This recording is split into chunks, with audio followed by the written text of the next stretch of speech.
ABP ਸਾਂਝਾ ਹੁਣ Airtel ਅਤੇ Tata Play DTH ਪਲੇਟਫਾਰਮਸ ਤੇ ਉਪਲਬਧ ਹੈ। ਦੇਖੋ ਪਹਿਲੀ ਵਾਰ ਇੰਡੀਆ ਦੀ ਹਿਸਟਰੀ ਵਿੱਚ ਹੋਇਆ ਹੋਏਗਾ ਕਿ ਲੋਕਾਂ ਦੁਆਰਾ ਚੁਣੇ ਹੋਏ ਨੁਮਾਇੰਦੇ ਲੋਕਤਾਂਤਰਿਕ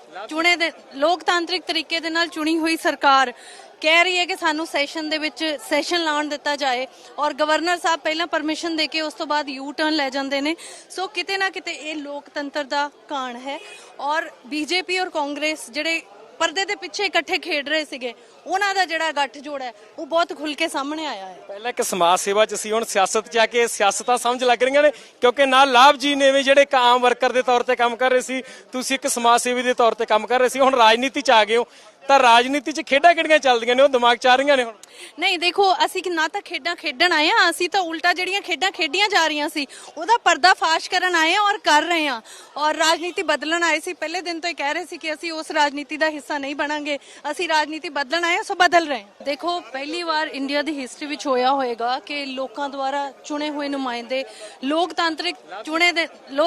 ਤਰੀਕੇ ਦੇ ਨਾਲ ਚੁਣੀ ਹੋਈ ਸਰਕਾਰ ਕਹਿ ਰਹੀ ਹੈ ਕਿ ਸਾਨੂੰ ਸੈਸ਼ਨ ਦੇ ਵਿੱਚ ਸੈਸ਼ਨ ਲਾਉਣ ਦਿੱਤਾ ਜਾਏ ਔਰ ਗਵਰਨਰ ਸਾਹਿਬ ਪਹਿਲਾਂ ਪਰਮਿਸ਼ਨ ਦੇ ਕੇ ਉਸ ਤੋਂ ਬਾਅਦ ਯੂ ਟਰਨ ਲੈ ਜਾਂਦੇ ਨੇ। ਸੋ ਕਿਤੇ ਨਾ ਕਿਤੇ ਇਹ ਲੋਕਤੰਤਰ ਦਾ ਕਾਣ ਹੈ ਔਰ ਬੀਜੇਪੀ ਔਰ ਕਾਂਗਰਸ ਜਿਹੜੇ ਪਰਦੇ ਦੇ ਪਿੱਛੇ ਇਕੱਠੇ ਖੇਡ ਰਹੇ ਸੀਗੇ ਉਹਨਾਂ ਦਾ ਜਿਹੜਾ ਗੱਠਜੋੜ ਹੈ ਉਹ ਬਹੁਤ ਖੁੱਲ ਕੇ ਸਾਹਮਣੇ ਆਇਆ ਹੈ। ਪਹਿਲਾਂ ਇੱਕ ਸਮਾਜ ਸੇਵਾ ਚ ਸੀ, ਹੁਣ ਸਿਆਸਤ ਚ ਆ ਕੇ ਸਿਆਸਤਾਂ ਸਮਝ ਲੱਗ ਰਹੀਆਂ ਨੇ ਕਿਉਂਕਿ ਨਾਲ ਲਾਭ ਜੀ ਨੇ ਵੀ ਜਿਹੜੇ ਇੱਕ ਆਮ ਵਰਕਰ ਦੇ ਤੌਰ ਤੇ ਕੰਮ ਕਰ ਰਹੇ ਸੀ, ਤੁਸੀਂ ਇੱਕ ਸਮਾਜ ਸੇਵੀ ਦੇ ਤੌਰ ਤੇ ਕੰਮ ਕਰ ਰਹੇ ਸੀ, ਹੁਣ ਰਾਜਨੀਤੀ ਚ ਆ ਗਏ ਹੋ ਤਾਂ ਰਾਜਨੀਤੀ 'ਚ ਖੇਡਾਂ ਕਿਹੜੀਆਂ ਚੱਲਦੀਆਂ ਨੇ ਉਹ ਦਿਮਾਗ 'ਚ ਆ ਰਹੀਆਂ ਨੇ ਹੁਣ? ਨਹੀਂ ਦੇਖੋ, ਅਸੀਂ ਨਾ ਤਾਂ ਖੇਡਾਂ ਖੇਡਣ ਆਏ ਆ, ਅਸੀਂ ਤਾਂ ਉਲਟਾ ਜਿਹੜੀਆਂ ਖੇਡਾਂ ਖੇਡੀਆਂ ਜਾ ਰਹੀਆਂ ਸੀ ਉਹਦਾ ਪਰਦਾ ਫਾਸ਼ ਕਰਨ ਆਏ ਆ ਔਰ ਕਰ ਰਹੇ ਆ ਔਰ ਰਾਜਨੀਤੀ ਬਦਲਣ ਆਏ ਸੀ। ਪਹਿਲੇ ਦਿਨ ਤੋਂ ਹੀ ਕਹਿ ਰਹੇ ਸੀ ਕਿ ਅਸੀਂ ਉਸ ਰਾਜਨੀਤੀ ਦਾ ਹਿੱਸਾ ਨਹੀਂ ਬਣਾਂਗੇ, ਅਸੀਂ ਰਾਜਨੀਤੀ ਬਦਲਣ ਆਏ ਆ, ਸੋ ਬਦਲ ਰਹੇ ਆ। ਦੇਖੋ ਪਹਿਲੀ ਵਾਰ ਇੰਡੀਆ ਦੀ ਹਿਸਟਰੀ ਵਿੱਚ ਹੋਇਆ ਹੋਏਗਾ ਕਿ ਲੋਕਾਂ ਦੁਆਰਾ ਚੁਣੇ ਹੋਏ ਨੁਮਾਇੰਦੇ ਲੋਕਤਾਂਤਰਿਕ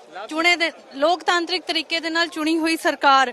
ਕਹਿ ਰਹੀ ਹੈ ਕਿ ਸਾਨੂੰ ਸੈਸ਼ਨ ਦੇ ਵਿੱਚ ਸੈਸ਼ਨ ਲਾਉਣ ਦਿੱਤਾ ਜਾਏ ਔਰ ਗਵਰਨਰ ਸਾਹਿਬ ਪਹਿਲਾਂ ਪਰਮਿਸ਼ਨ ਦੇ ਕੇ ਉਸ ਤੋਂ ਬਾਅਦ ਯੂ ਟਰਨ ਲੈ ਜਾਂਦੇ ਨੇ। ਸੋ ਕਿਤੇ ਨਾ ਕਿਤੇ ਇਹ ਲੋਕਤੰਤਰ ਦਾ ਕਾਣ ਹੈ ਔਰ ਬੀਜੇਪੀ ਔਰ ਕਾਂਗਰਸ ਜਿਹੜੇ ਪਰਦੇ ਦੇ ਪਿੱਛੇ ਇਕੱਠੇ ਖੇਡ ਰਹੇ ਸੀਗੇ ਉਹਨਾਂ ਦਾ ਜਿਹੜਾ ਗੱਠਜੋੜ ਹੈ ਉਹ ਬਹੁਤ ਖੁੱਲ ਕੇ ਸਾਹਮਣੇ ਆਇਆ ਹੈ। ਪਹਿਲਾਂ ਇੱਕ ਸਮਾਜ ਸੇਵਾ ਚ ਸੀ, ਹੁਣ ਸਿਆਸਤ ਚ ਆ ਕੇ ਸਿਆਸਤਾਂ ਸਮਝ ਲੱਗ ਰਹੀਆਂ ਨੇ ਕਿਉਂਕਿ ਨਾਲ ਲਾਭ ਜੀ ਨੇ ਵੀ ਜਿਹੜੇ ਇੱਕ ਆਮ ਵਰਕਰ ਦੇ ਤੌਰ ਤੇ ਕੰਮ ਕਰ ਰਹੇ ਸੀ, ਤੁਸੀਂ ਇੱਕ ਸਮਾਜ ਸੇਵੀ ਦੇ ਤੌਰ ਤੇ ਕੰਮ ਕਰ ਰਹੇ ਸੀ, ਹੁਣ ਰਾਜਨੀਤੀ ਚ ਆ ਗਏ ਹੋ ਤਾਂ ਰਾਜਨੀਤੀ 'ਚ ਖੇਡਾਂ ਕਿਹੜੀਆਂ ਚੱਲਦੀਆਂ ਨੇ ਉਹ ਦਿਮਾਗ 'ਚ ਆ ਰਹੀਆਂ ਨੇ ਹੁਣ? ਨਹੀਂ ਦੇਖੋ, ਅਸੀਂ ਨਾ ਤਾਂ ਖੇਡਾਂ ਖੇਡਣ ਆਏ ਆ, ਅਸੀਂ ਤਾਂ ਉਲਟਾ ਜਿਹੜੀਆਂ ਖੇਡਾਂ ਖੇਡੀਆਂ ਜਾ ਰਹੀਆਂ ਸੀ ਉਹਦਾ ਪਰਦਾ ਫਾਸ਼ ਕਰਨ ਆਏ ਆ ਔਰ ਕਰ ਰਹੇ ਆ ਔਰ ਰਾਜਨੀਤੀ ਬਦਲਣ ਆਏ ਸੀ। ਪਹਿਲੇ ਦਿਨ ਤੋਂ ਹੀ ਕਹਿ ਰਹੇ ਸੀ ਕਿ ਅਸੀਂ ਉਸ ਰਾਜਨੀਤੀ ਦਾ ਹਿੱਸਾ ਨਹੀਂ ਬਣਾਂਗੇ, ਅਸੀਂ ਰਾਜਨੀਤੀ ਬਦਲਣ ਆਏ ਆ, ਸੋ ਬਦਲ ਰਹੇ ਆ। ਦੇਖੋ ਪਹਿਲੀ ਵਾਰ ਇੰਡੀਆ ਦੀ ਹਿਸਟਰੀ ਵਿੱਚ ਹੋਇਆ ਹੋਏਗਾ ਕਿ ਲੋਕਾਂ ਦੁਆਰਾ ਚੁਣੇ ਹੋਏ ਨੁਮਾਇੰਦੇ ਲੋਕਤਾਂਤਰਿਕ ਤਰੀਕੇ ਦੇ ਨਾਲ ਚੁਣੀ ਹੋਈ ਸਰਕਾਰ ਕਹਿ ਰਹੀ ਹੈ ਕਿ ਸਾਨੂੰ ਸੈਸ਼ਨ ਦੇ ਵਿੱਚ ਸੈਸ਼ਨ ਲਾਉਣ ਦਿੱਤਾ ਜਾਏ ਔਰ ਗਵਰਨਰ ਸਾਹਿਬ ਪਹਿਲਾਂ ਪਰਮਿਸ਼ਨ ਦੇ ਕੇ ਉਸ ਤੋਂ ਬਾਅਦ ਯੂ ਟਰਨ ਲੈ ਜਾਂਦੇ ਨੇ। ਸੋ ਕਿਤੇ ਨਾ ਕਿਤੇ ਇਹ ਲੋਕਤੰਤਰ ਦਾ ਕਾਣ ਹੈ ਔਰ ਬੀਜੇਪੀ ਔਰ ਕਾਂਗਰਸ ਜਿਹੜੇ ਪਰਦੇ ਦੇ ਪਿੱਛੇ ਇਕੱਠੇ ਖੇਡ ਰਹੇ ਸੀਗੇ ਉਹਨਾਂ ਦਾ ਜਿਹੜਾ ਗੱਠਜੋੜ ਹੈ ਉਹ ਬਹੁਤ ਖੁੱਲ ਕੇ ਸਾਹਮਣੇ ਆਇਆ ਹੈ। ਪਹਿਲਾਂ ਇੱਕ ਸਮਾਜ ਸੇਵਾ ਚ ਸੀ, ਹੁਣ ਸਿਆਸਤ ਚ ਆ ਕੇ ਸਿਆਸਤਾਂ ਸਮਝ ਲੱਗ ਰਹੀਆਂ ਨੇ ਕਿਉਂਕਿ ਨਾਲ ਲਾਭ ਜੀ ਨੇ ਵੀ ਜਿਹੜੇ ਇੱਕ ਆਮ ਵਰਕਰ ਦੇ ਤੌਰ ਤੇ ਕੰਮ ਕਰ ਰਹੇ ਸੀ, ਤੁਸੀਂ ਇੱਕ ਸਮਾਜ ਸੇਵੀ ਦੇ ਤੌਰ ਤੇ ਕੰਮ ਕਰ ਰਹੇ ਸੀ, ਹੁਣ ਰਾਜਨੀਤੀ ਚ ਆ ਗਏ ਹੋ ਤਾਂ ਰਾਜਨੀਤੀ 'ਚ ਖੇਡਾਂ ਕਿਹੜੀਆਂ ਚੱਲਦੀਆਂ ਨੇ ਉਹ ਦਿਮਾਗ 'ਚ ਆ ਰਹੀਆਂ ਨੇ ਹੁਣ? ਨਹੀਂ ਦੇਖੋ, ਅਸੀਂ ਨਾ ਤਾਂ ਖੇਡਾਂ ਖੇਡਣ ਆਏ ਆ, ਅਸੀਂ ਤਾਂ ਉਲਟਾ ਜਿਹੜੀਆਂ ਖੇਡਾਂ ਖੇਡੀਆਂ ਜਾ ਰਹੀਆਂ ਸੀ ਉਹਦਾ ਪਰਦਾ ਫਾਸ਼ ਕਰਨ ਆਏ ਆ ਔਰ ਕਰ ਰਹੇ ਆ ਔਰ ਰਾਜਨੀਤੀ ਬਦਲਣ ਆਏ ਸੀ। ਪਹਿਲੇ ਦਿਨ ਤੋਂ ਹੀ ਕਹਿ ਰਹੇ ਸੀ ਕਿ ਅਸੀਂ ਉਸ ਰਾਜਨੀਤੀ ਦਾ ਹਿੱਸਾ ਨਹੀਂ ਬਣਾਂਗੇ, ਅਸੀਂ ਰਾਜਨੀਤੀ ਬਦਲਣ ਆਏ ਆ, ਸੋ ਬਦਲ ਰਹੇ ਆ। ABP ਸਾਂਝਾ ਜੋਸ਼ ਜਜ਼ਬਾ ਜਨੂਨ।